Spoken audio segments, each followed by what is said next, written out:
Ang pagbangon ay hindi lang basta pag-akyat mula sa pagkakadapa. Ito pa'y simbolo ng pag-asa at lakas ng loob. Lahat tayo may mga panahon na nahihirapan, may kabiguan, sakit o problema. Pero ang tunay na mahalaga ay hindi kung ilang beses tayong bumagsak, kundi kung paano tayo pipiliing bumangon kahit mahirap. Sa buhay, minsan pakiramdam natin na wala ng paraan, parang mag-isa tayo at ubos na ang lakas. Pero dito pumapasok ang pananampalataya. Kapag hindi na natin kaya, si God ang nagbibigay ng lakas para tumayo ulit. Hindi niya pinapangako na hindi tayo dadaan sa pagsubok, pero pinapangako niya na hindi niya tayo iiwan sa gitna ng laban. Ang pagbangon ay proseso.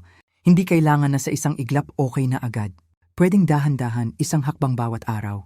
Minsan ang pagbangon ay simpleng paghinga pa lang, pagdarasal at pagpilit na lumaban kahit umiiyak. At kahit may sugat pa, ang mahalaga ay patuloy tayong umuusad. Dahil minsan, ang sugat natin ang magiging patunay na hindi tayo sumuko. Kaya kung ikaw ay nasa punto ngayon na parang gusto mo nang sumuko, tandaan mo ito, God specializes in restoring people. Hindi ka tinapos ng pagkatalo mo. Ang buhay mo ay may purpose at ang bawat pagbangon mo ay magiging testimony.